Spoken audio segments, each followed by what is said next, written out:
Hello guys, आज मैं आपके सामने सोहो स्केट से हाजिर हूँ।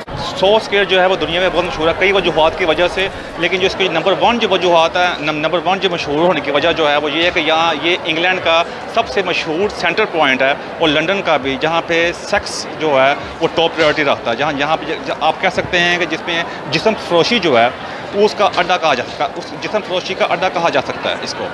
सबसे पहले मैं आपको बताऊंगा इस एरिया की हिस्ट्री के बारे में कि इस एरिया का हिस्ट्री क्या है।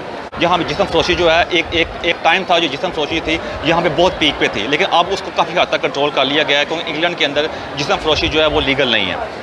सोहो का जो एरिया है वो 1536 में डेवलप हुआ था और जो सेक्स इंडस्ट्री है जो उसको पीक हासिल हुई थी वो 20वीं सेंचुरी में हासिल हुई थी। जो हमारी पिछली सदी गुजर चुकी है उसके अंदर जो सेक्स इंडस्ट्री थी वो एक पीक पे पहुंची थी यहाँ पे आके। 1960 में पहली सेक्स शॉप यहाँ ओपन हुई, जिसको उसके साथ आस्ता आस्ता यहाँ सेक्स शॉप्स के अंदर इजाफा होता गया और आज भी कई सेक्स शॉप यहाँ पे कायम है। आप अंदाज़ा कर सकते हैं कि वो हालात इस किस्म के भी थे कि पुलिस वाले जो थे वो भी इस चीज़ में इन्वॉल्व थे और कई हाई रैंक के पुलिस वाले इन्वॉल्व थे रिश्वत लेने के अंदर, और यहाँ के जो सेक्स गैंग्स के यहाँ के जो सेक्स गैंग्स थे उनके साथ शामिल थे। फिर एक ऑपरेशन क्लीन अप किया गया तो उनको गिरफ्तार किया गया, उनको सजाई दी गई, जिसके बाद यहाँ पे जिस्म फरोशी थी आहिस्ता आहिस्ता कम होना शुरू हो गई और अब यहाँ पे जो है जिस्म फरोशी जो है ऑलमोस्ट ना होने के बराबर है इस एरिया में। लेकिन अब होता है ना कि एक एरिया बदनाम हो जाए किसी वजह से, इसलिए यहाँ पे बहुत ज़्यादा लोग सिर्फ इसी वजह से भी आते हैं कि यहाँ पे शायद साहब को दाद लग जाए, लेकिन वो दाद लगने का कोई खास चांस नहीं होता। और इस इंडस्ट्री की जो डिक्लाइन की एक और वजह भी है कि जब का इंटरनेट आया अब सारे बंदे घर में बैठ के इंटरनेट के ऊपर जो चीज़ चाहिए होती है वो वहाँ पे ऑर्डर कर लेते हैं, जैसे बाकी फूड ऑर्डर करते हैं, जिसकी वजह से यहाँ पे उस पर काफ़ी डिक्लाइन आया है।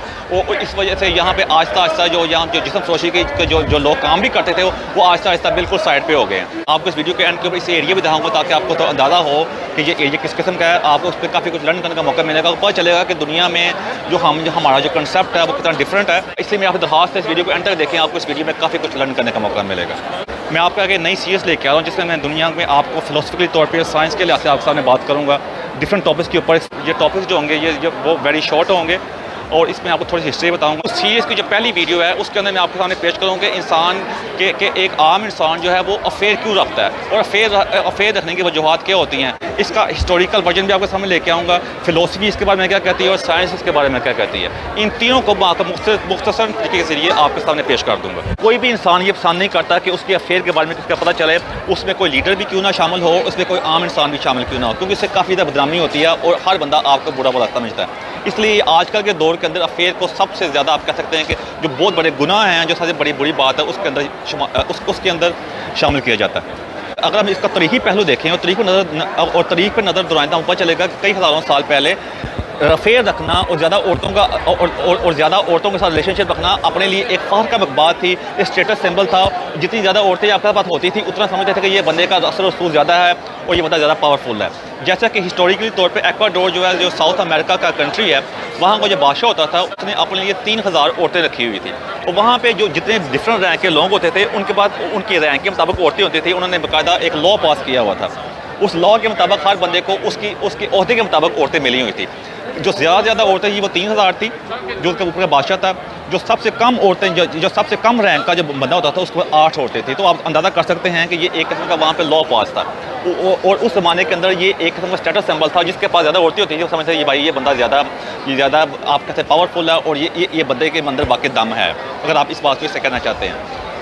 उसके बाद अगर आप यूरोप में हैं, फ्रांस के अंदर भी ऐसा ही था। ज़्यादा जो शादियाँ जो अमीरों में और बादशाहों में जो ज़्यादा शादियाँ होती थी वो इसलिए होती थी कि आपस में जो शाही खानदान को मजबूत किया जाए, कारोबार को मजबूत किया जाए। लेकिन उसके बाद जब शादी होने के बाद अफेयर जो होते थे वो आम होते थे। अफेयर रखना जो था वो एक किस्म का आप कहते थे कि ये आम था। जो शादी करके जो औरत आती थी उसके लिए भी उसे पता होता था कि अफेयर जो है ये मेरा जो हस्बैंड है अफेयर रखेगा, उसके लिए कोई बुरा नहीं मानती थी इस बात के लिए। अगर हम मुस्लिम हिस्ट्री का देखें तो उस्मानिया सल्तनत के अंदर भी जो सुल्तान होते थे उन्होंने अपने हरम में कितनी 100 लोग औरतें रखी होती थी और जिस सुल्तान की ज़्यादा औरतें होती थी वो समझते थे ये सुल्तान जो है ये ज़्यादा पावरफुल है क्योंकि इसके पास औरतें पहले वाले सुल्तान से ज़्यादा हैं। तो आप अंदाज़ा कर सकते हैं कि ये सिर्फ इनका मसला ये नहीं था यूरोपियंस का या साउथ अमेरिकन का, ये हमारे उस्मानिया सल्तनत वालों के अंदर भी ये एक पावर सिंबल था। ज़्यादा औरतों का रखना जो था वो एक पावर की अलामत थी। तो ये आपके सामने मतलब हिस्टोरिकल एक पहलू रखा है कि हिस्ट्री के लिहाज से अफेयर जो था पहले ज़माने में पहले लोगों में पहले लोगों में हिस्टोरिकल तौर पे इसका मतलब क्या होता था। उसके बाद वक्त बदलना शुरू हुआ, वक्त बदलने के साथ यूरोप में रेवोल्यूशन आया, लोगों के अंदर ज़्यादा आगाही आई और अफेयर को उन्होंने अच्छा नहीं समझा। आस्ता आस्ता अफेयर के बारे में ये बात हुई कि बंदा जिस औरत से शादी करे उसी औरत के अंदर उसको मोहब्बत मिलनी चाहिए, उसी औरत से बच्चे पैदा करे, वही औरत घर का निज़ाम संभाले और उसी औरत के साथ उसको सेक्सुअल प्लेयर मिलना चाहिए। उसका मतलब यह है कि उसी औरत के साथ उसको सेक्स करते वक्त उसके लिए एक अल्टीमेट चीज़ होनी चाहिए और किसी और औरत के बारे में सोचा ही ना। इस चीज़ को उन्होंने कहा कि यही एक बेस्ट निज़ाम है। इसी चीज़ को यूरोप के और आज तक वही निज़ाम चल रहा है। बेशक यहाँ के लोग ओपनली तौर पे काफ़ी काम करते हैं, लेकिन वो उनके लिए लेकिन ओपनली तौर पे यहाँ पे काफ़ी काम होता है। लेकिन ये इस बात पे सब बंदे मुतफिक हैं कि आप जिससे भी शादी करें उस शादी के अंदर आपकी शादी मोहब्बत के ऊपर होनी चाहिए और उसी औरत के अंदर आपको हर चीज़ मिलनी चाहिए और आप अफेयर के बारे में बिल्कुल सोचे नहीं। अगर आप अफेयर के बारे में सोचेंगे तो वो डिसऑनेस्टी में आता है। उसमें आप देख चुके हैं कि कितने अमेरिकन प्रेसिडेंट्स के जब इलेक्शन हुए हैं उसके अंदर देखते हैं कि इस बंदे कितने फेयर हैं। अगर उसका अफेयर निकल आए तो उसके लिए इलेक्शन जीतना हो जाता है ऑलमोस्ट नामुमकिन हो जाता है। और कई प्रेसिडेंट ने इलेक्शन हारा भी इसी के ऊपर है। 1988 के अंदर जब बुश का इलेक्शन हुआ था, जो उसका जो बराबर का उम्मीदवार था वो इलेक्शन से इसलिए बाहर हो गया था कि उसका अफेयर सामने आ गया था। तो आप ज़्यादा कर सकते हैं कि जब वक्त गुजरता गया और लोगों के अंदर आगाही आती गई तो इस चीज़ को आस्ते आस्ते लोगों ने बुरा समझना शुरू कर दिया। अब मैं आपके सामने इसका फिलोसफिकल पहलू आपके सामने रखूँगा, फिलोसफी इस बारे में क्या कहती है। आज से 5 साल पहले कनाडा की एक वेबसाइट है जो दुनिया की नंबर 1 वेबसाइट है, एशले मेडिसन। उसके अंदर ये अफेयर रखने के लिए या जो शादीशुदा, ये वेबसाइट बनाई भी इसलिए गई थी कि जिन लोग जो शादीशुदा हैं या रिलेशनशिप हैं और वो अफेयर रखना चाहते हैं तो वो उसमें रजिस्टर हो सकते हैं। बहुत ही टॉप सीक्रेट वेबसाइट थी, लेकिन हुआ क्या कि ये हैक हो गई, उसका सारा डाटा जो था वो लीक हो गया। जब उसको एनालाइज किया गया और देखा गया तो कि जो लोगों ने इसमें रिलेशनशिप रखे होते उसकी वजूहत क्या हैं, तो फिलोसफी इसने जो लोगों ने रिसर्च की, बहुत स्कॉलर्स ने इसके बारे में, तो इस नतीजे में पहुंचे कि फिलोसफी जो कहती है कि इंसान जो है वो रिलेशनशिप जो रखता है वो 3 वजूहत होती हैं उसके आगे। वो क्यों चाहता है कि उसके रिलेशनशिप जो लोगों के सामने ना आए। उसकी जो 3 वजूहत होती है उसमें टॉप वजह ये होती है कि जिस पार्टनर के साथ ज़िंदगी गुजारा होता है उसके साथ काफ़ी टाइम गुजर के आता है, वो उससे मोहब्बत करता है, वो उसको दुख नहीं पहुंचाना चाहता। नंबर 2 वजह जो होती है कि इंसान के अंदर खूबसूरती की जो ख्वाहिश होती है वो हर इंसान में कुछ कम होती है, कहीं में ज़्यादा होती है। कुछ लोग उसे काबू पाने में कामयाब हो जाते हैं, कई लोग होते हैं काबू पाने में कामयाब नहीं होते, तो अपने पर कंट्रोल नहीं कर सकते। और ये नंबर 3 वजह जो होती है वो इसलिए अपने अफेयर को ओपन नहीं करना चाहते कि उससे उनको पता होगा कि उनकी रेपुटेशन ख़राब होगी। जिस पार्टनर के साथ उनकी शादी हुई है वो हर्ट होगा, उसके इर्द गिर्द के फैमिली के लोग हर्ट होंगे और ये एक सोशल डायलेमा होगा, मतलब है कि सोसाइटी में वो लोग बंदा बदनाम होगा। फिलोसफी कहती है कि 3 टॉप वजूहत है जिसमें आजकल के माशरे में जो लोग जो हैं वो अपने अफेयर को ओपनली तौर पर बढ़ा चढ़ा के पेश क्यों नहीं करते, वो अपनी हर मुमकिन कोशिश करते हैं कि इसको छुपाया जाए। इसी वजह से जब एशले मेडिसन की जो वेबसाइट है इसके लिए कई लोगों का नाम सामने आया कि इसमें कई शरीफ लोग भी शामिल थे, उसमें कई पादरी भी शामिल थे। आप सुन के हैरान होंगे, उन्होंने बाद में खुदकशियाँ भी कर ली। उसकी वजूहत क्या थी, उन्होंने इसका अपनी फ़र्क का काम नहीं समझा। उन्होंने कहा भी इसकी इन लोगों के सामने हमारी बात आएगी, हम बदनाम होंगे, और इसी वजह से उन्होंने खुदकशियाँ भी की थी। अब आते हैं इसके साइंस के पहले की तरफ। दुनिया के जो टॉप साइंटिस्ट हैं, जो न्यूरो सर्जन हैं, उन्होंने इस बारे में काफ़ी रिसर्च की है। उन्होंने कहा कि जो टॉप वजह साइंस कहती है वो जेलसी है, जिस वजह से जो एक बंदा जो होता है वो दूसरे बंदे का फेर बर्दाश्त नहीं करता। वो कहता है कि मेरे ऊपर कोई और जो प्रायोरिटी क्यों ले जाए।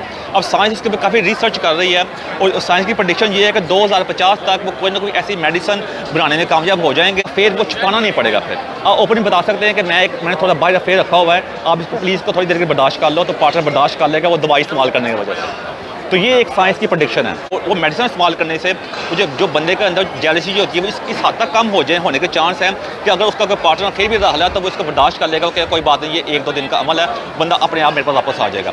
लेकिन ये साइंस की प्रेडिक्शन है, ये कोई कंक्रीट बात नहीं, ऐसी बात नहीं है कि वाकई इसमें बनाने में कामयाब हो जाएंगे। ज़्यादातर साइंटिस्ट का यही ख्याल है कि इस मेडिसिन को बनाने में शायद कभी कामयाब ना हो सकें, क्योंकि ये नेचुरल अमल है। लेकिन आपको पता है कि साइंस ने पहले भी माजी में काफ़ी चीज़ें अचीव की हैं। मेरा मकसद यही था कि आपको बताया जाए एक हिस्टोरिकली तौर पे फिलोसफी इस बारे में क्या कहती है और साइंस के बारे में क्या कहती है। इससे मेरा कोई अपना पर्सनल ओपिनियन नहीं है, ये मैंने आपके सामने रख दिया क्योंकि मैंने आपको बताया कि ये मेरी वेब सीरीज़ है। इससे मेरा पर्सनल ओपिनियन कम होगा, लेकिन जिसमें सॉलिड रिसर्च होगी वो ज़्यादा होगी, और ये सारी रिसर्च जो बेस होगी वो हिस्ट्री के ऊपर होगी, फिलोसफी के ऊपर होगी और साइंस के ऊपर होगी। ये जो मैंने नई वीडियो की सीरीज़ शुरू की है वो सारी वीडियो जो होंगी वो इन्हीं 3 चीज़ों के ऊपर होंगी। फाइनली मैं आपको ये कहूँगा कि मैंने कोई ऐसी बात कह दी है जो आपको पसंद ना आई हो, मैं आपसे मदद चाहता हूँ। अगर आपको मेरी वीडियो पसंद है इसको शेयर भी करें। Thank you very much. अब आपको इस एरिया को थोड़ा विजिट कराऊंगा ताकि आपको देखकर पता चले, जो मैं बात कर रहा था कि ये एरिया किस किस्म का है। आप देख रहे होंगे कि काफ़ी लोग यहाँ बैठे हुए हैं। ये रोड क्लोज इसलिए कोरोना वायरस की वजह से बंद किया हुआ है।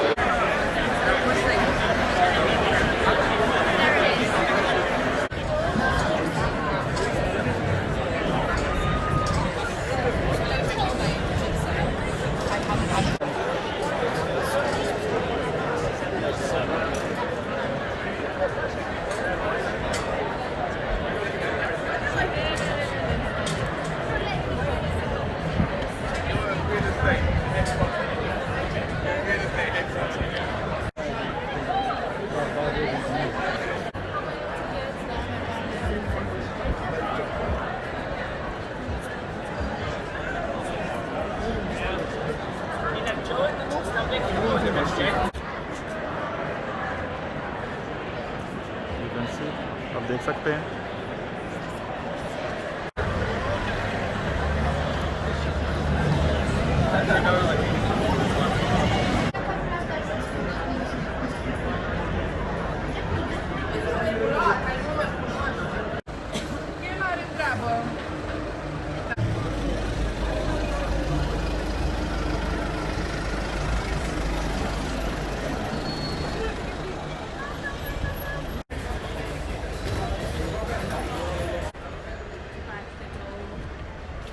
Never doorbells, there's those key lock. Oh, ये आप देख सकते हैं, ये यहाँ जिस तरह बहुत ज़्यादा बाकी भी शॉप्स हैं, इस तरह ये भी एक जगह है